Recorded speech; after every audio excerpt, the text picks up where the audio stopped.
ባለኝ ተደስተን እንኖራለን። እውነትን ቢሆን ጥሩ ነበር፣ ደስ ይል ነበር። ግን ዝም ብለህ ለመሰከስ ነው።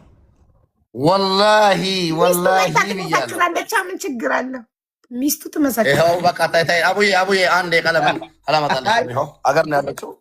ታይ ዝም በል በቃ ተው በቃ ላምጣልሽ፣ ቆይ ላሰማሽ። እኛ ከኤቪደንስ ማንም ያውቃታል። አቢባ ደግሞ ደስ የሚለው ነገር በኤቪደንስ ነው የምትሄደው። በጣም ደስ የምትለኝ ነገር በኤቪደንስ እንጂ ሰሙዬ በአማርኛ ትንሽ አንድ ጥያቄ አቢባ ጠይቅሽ። ላይቭ ላይ ነኝ ያለውን ነገር ብቻ ንገሪያት ማለቴ ያው በቃ አቢባ ያው አናግሪያት። አቢባ ያው ሰሚራ ነው ስሟ፣ ታዋቂያት። ሰላም ሰሚራ፣ እንዴት ነሽ? ደህና ነኝ አቢባ፣ እንዴት ነሽ? ደህና ነኝ ሀቢብቲ፣ ደህና ነሽ? አለሁ አልሐምዱሊላህ። አለን። እዚህ ጋር እየተነጋገርን ስለ ባልና ሚስት ኃላፊነት። ሙቤ አንቺና እሱ ግብፅ ሀገር በምትኖሩ ጊዜ ከመዳም ቤት ስራ አስቁሞ ቤት አስቀምጦሽ በአቅማችን ያለንን እንኖራለን ቁጭ በይ እንዳለሽ እየነገረን፣ እኛ ደግሞ ማመን አቅቶን ከአንቺ መስማት ፈልገን ነው። እውነት ነው? እውነቱን ነው ወላሂ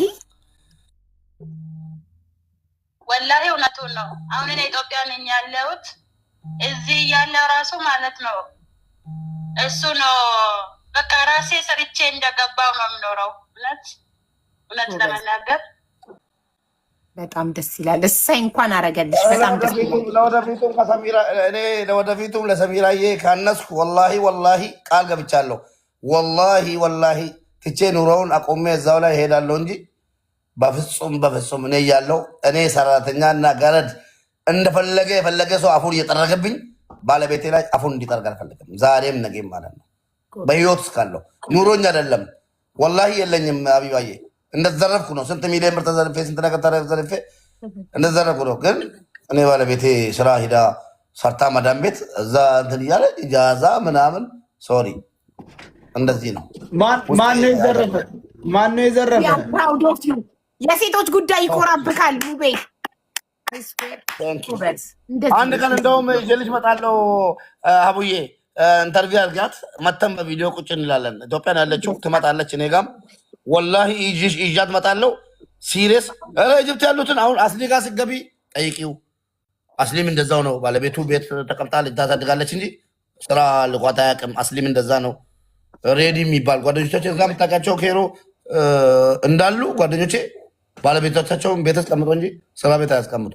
ወላሂ ማሻአላ ሁሉም ሴት ማሻአላ ብለናል። እንደዚህ አይነት ባሎች ይገባታል። ወላሂ አክብሮ ቤት የሚያስቀምጣል። አንቺ ንግስት ነሽ። ቁጭ በይ። እኔ ሄጄ ፈልጬ ቆርጬም ሰርቄ ምንም ብዬ አምጥቼ እንበላለን። ያለውን ቤት ያፈራው ምን አለ ታውቂያለሽ? እዚህ አረብ ሀገር ሰው የሚጋባው ቅርታ አድርጉልኝ እንጂ ከእናንተ እንትን ቀልብ አላህ ይጠብቀን። እዚህ አረብ ሀገር ሰው የሚያገባው ሲቸግረው፣ ስሚኝ በደንብ እኔ ስላየው ነው ብዙ አይቻለሁ። ሲቸግረው የሚመካከረው አግባ መዳም ቤት ስለምትሰራ እሷ ስራ ስላላት ታገባለ። እሷ ስራ ቤት ሁና የሰራች እሱ ውጪ እንደኔ ሆኖ ብሯን በየወሩ እየላከችለት ይበላል። ለብር ነው የሚያገቡት። ከዛ በኋላ ደግሞ ቀልብሽን የሚሰብር ነገር 4 ዓመት 5 ዓመት ብሯን ከበሉ በኋላ ልጅቷን ዞር በይ እያሉ ለሞት ይዳርጋሉ። ሌላ ያገባሉ በእሷ ብር ማለት ነው። እሷ ብር እየሰጠች ሌላ ሴት ይዞ ይዞራል። እዚህ መንደር ውስጥ እያወቅን ጓደኞቻችን ሌላ ላልኩሽም እኮ ጓደኞቻችን እኛ እዚህ ቤት ስንሰማ የምንውለው ታሪክ አይደል እንዴ? የምታወራው እኮ እውነት ነው። እዚህ ቤት ስንሰማ የምንውለው ታሪክ ጓደኛዬ ምስቱን አያውቃትም፣ በፎቶ እንጂ አያውቃትም። ኮንትራት ቤት ናት፣ ተጋብቷል፣ ግን ኒካ ተደርጓል። ምን አይነት ኒካ እንደሆነ ምን አይነት ቤተሰብ እንዳላት ራሱ ይገርማል እኮ። እሷ ራሷ ቤተሰቦቿ ራሱ ይገርሙኛል።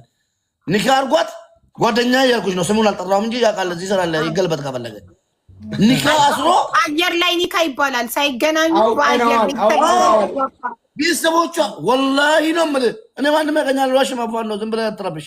ከዛ በኋላ ኒካ አስሯት ብር በየወሩ እየላከች እሱ ደግሞ እንደውም መጠጥ ለመደልሽ እየጠጣ በሷ ብር ሳይለካ የመጣ ገንዘብ እኮ ነው። እንዴት አይጠጣም? አዋ ሴቶችን ይዞራል እሱ እሷ እዛ ደም እንባ እያለቀሰች ብራ ትልካለች። እንደዚህ አሁን መጨረሻቸው ምን ይሆናል እስኪ አስቢው።